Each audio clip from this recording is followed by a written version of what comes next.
The Hebrew word for mercy is hesed and is variously translated as mercy, faithfulness, and loving kindness. 3 good words. The root meaning of hesed mercy has to do with a relationship of loyalty between 2 parties. Among the Hebrew scholars I consulted, there are 3 basic aspects of hesed mercy. A relationship of commitment, 1. One member of the relationship is more critically in need of assistance, often for their very survival, that's 2. The strong member is free to act or not to act on behalf of the other needier member, that's 3. So this is what mercy is in the biblical tradition. Now, I want to share with you a thought experiment about mercy in order to help us understand better of how it is applied in today's world. Most of the following material was taken and edited by me from a website called philosophyexperiments.com. This is Peter Singer's Drowning Child Thought Experiment. Imagine you're on your way to work and you're running a bit late. Your route to work takes you past a shallow pond.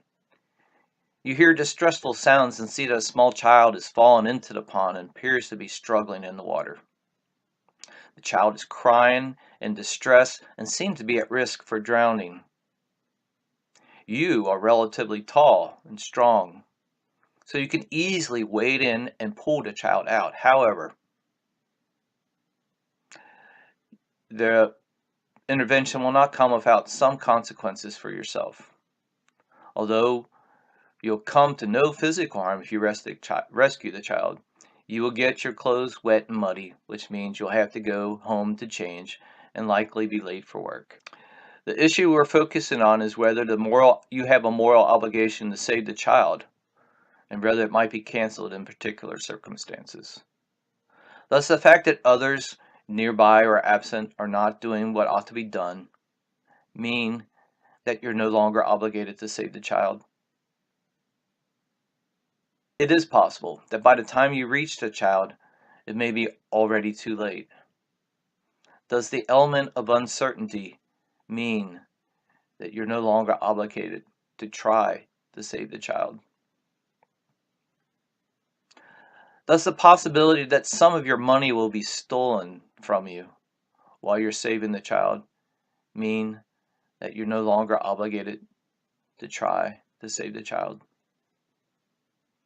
Thus, the fact that saving this particular child's life won't necessarily solve the underlying social structural problem of children drowning mean no longer obligated to try to save the child.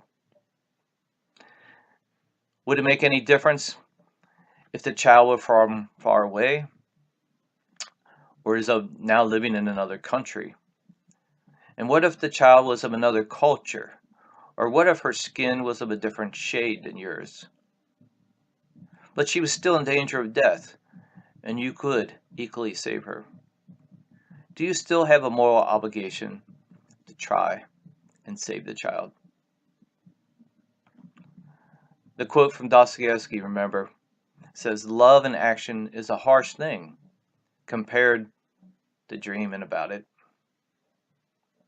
The drowning child thought experiment made it very clear to me that I have avoided sitting down and really examining my reasons for not acting more often with mercy when I was clearly able to. Walking humbly with God also means demonstrating maturity in the face of sometimes very harsh and dreadfully immature people in disjointed situations. Anger, fear, and hate, though natural, are not our allies in these kinds of struggles. They only cause folks to lose their focus and thereby their inner freedom. In the drowning child thought experiment, the man on his way to work, who is fearful of getting himself dirty and clocking in late, is like the priest and the scribe in the parable of the Good Samaritan, who also do not want to get themselves dirty, even to help save a fellow human being in distress. It becomes starkly apparent that merely dreaming about doing good doesn't do service to the distressed people in this world.